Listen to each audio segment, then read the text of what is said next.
महाराज जी, ये प्रश्न मैं इसलिए पढ़ रहा हूँ क्योंकि महाराज जी काफी बच्चों की स्थिति लगभग लगभग ऐसी हो रही है महाराज जी, उसको आपको सूचित करना चाह रहे थे। महाराज जी, अभी मैं 18 साल की पूरी हुई महाराज जी। मैंने शराब एवं सिगरेट का भरपूर सेवन किया है। नशे की दवाई अपनी दादी को पिलाई ताकि एक पुरुष को अपने घर बुला सकूं। मैंने अपनी दादी के कान के जेवर गिरवी रखकर कई पुरुषों का संग और सारे दूरदर्शन किए।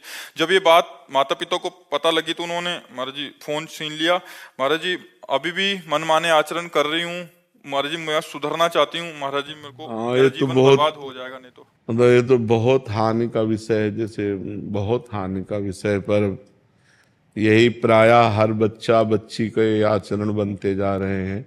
ये जो गर्लफ्रेंड बॉयफ्रेंड एक नशा चला, इसी से सब हमारे महाराज जी, बच्चे स्कूल कॉलेज में प्राय ऐसी स्थिति बनती प्रायः जा रही है सब महाराज जी। सब मतलब बहुत कठिन है, बहुत। बहुतों का प्रश्न है और सबकी लगभग हम देख रहे हैं महाराज जी। इसमें हम इसलिए असमर्थ हैं कि अगर आप सुधरना ना चाहो तो आपको कोई सुधार नहीं सकता।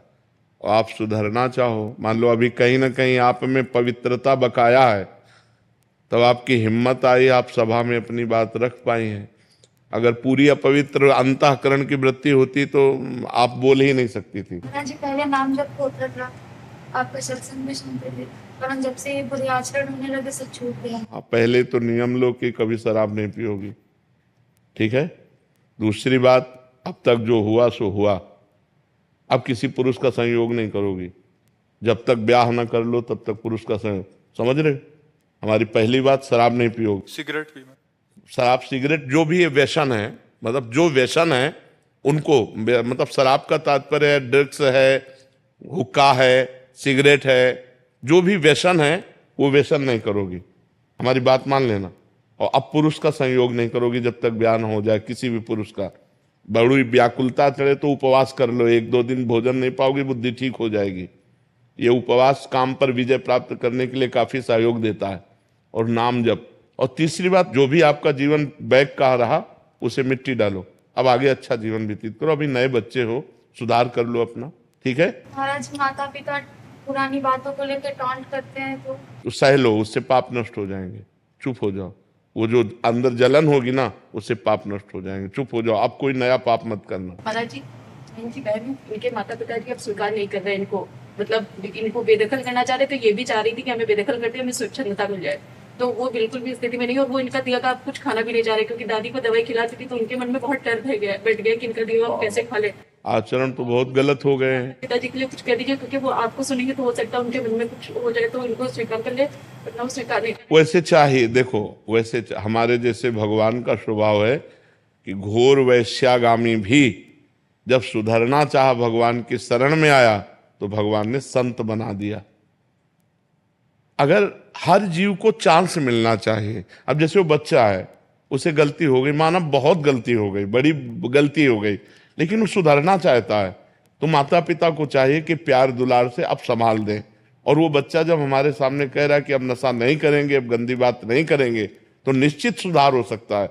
सबको ही सुधरने का चांस है, सबको चांस है। हम कहते हैं बुढ़ापे तक चांस है, अगर आखिरी में सुधर जाए तो सुधार हो जाए। तो ऐसा नहीं है कि ये गलत है तो फिर उसको जीवन भर हम गलत कह के टॉर्चर करते रहे।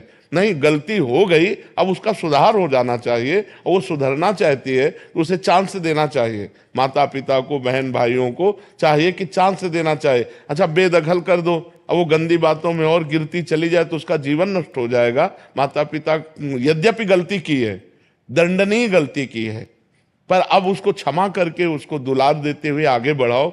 सबको सहयोग करना चाहिए एक दूसरे का, कि गिरते हुए को थाम करके आगे बढ़ाने का, ना कि गिरते हुए को लात मार के और फैला देने का। अब माता पिता छोड़ देंगे तो गिरते हुए को और गिरा दिया ना, अब वो तो और स्वतंत्र हो जाएगी और पागलपन चढ़ जाएगा, फिर क्या आएगा अंतिम में, राइट। महाराज जी सामर्थ्य नहीं है छोड़ने की।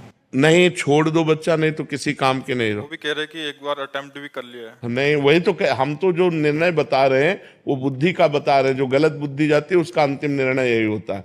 सुधार लो, आज जो हम कह रहे हैं मान लो, नहीं तो इसके बाद वो दुर्गति होगी। यही नहीं, नरक में दुर्गति होगी और अन्य जीवों में जब बनोगी तो दुर्गति होगी। अभी मनुष्य हो सुधार सकती हो, कैसे नहीं सुधार सकती? महाराज जी अंदर से सामर्थ्य कैसे सामर्थ्य नहीं? ऐसे कैसे कि तुम शराब पीते हो, सिगरेट पीते हो और अपनी दादी को तुम नशा दे करके व्यभिचार करती हो? ऐसी तुम्हारी हिम्मत कैसे हो गई? धिक्कार तुम्हारे मनुष्य शरीर को। अभी तुम्हारे पास शासन नहीं पड़ा, इसलिए तुम्हारी मनमानी चल रही कि मैं ठीक नहीं कर सकती। भय से सुधरते हो। अगर बचपन से सुधारा होता ना तो गंदे आचरण बनते नहीं। पहली बार अगर जो गलती की थी ना उसी समय तुम्हें शासन में ले लिया जाता तो आप ठीक हो जाती। अब मनमानी आचरण, अरे बूढ़ी दादी, उनको अब पौष्टिक वस्तु पानी चाहिए कि उनको बेहोश करने वाली चीज पानी चाहिए? तुम्हें ब्रह्मचर्य से रहना चाहिए पर पुरुष से। ब्लैकमेल करने लगती है, जानती है कि इनको मन में भय थोड़ा सा डाल दिया तो ये ब्लैकमेल कर देती है कि हमको अगर मारोगे तो हम suicide करेंगे। नहीं, तुम भी सुधरो और उनको माता पिता को भी सुधर कर दो, इसको सुधरने का चांस दें। सुसाइड कोई अंतिम निर्णय नहीं है, बहुत दुर्गति होती है सुसाइड के बाद। आप 5 स्टार होटल थोड़ी रखा कि किया होटल में पहुंच गए, दुर्गति है, प्रेत योनि की प्राप्ति होती, महान दुखदायी होती है। सुसाइड को तो सोचो मत।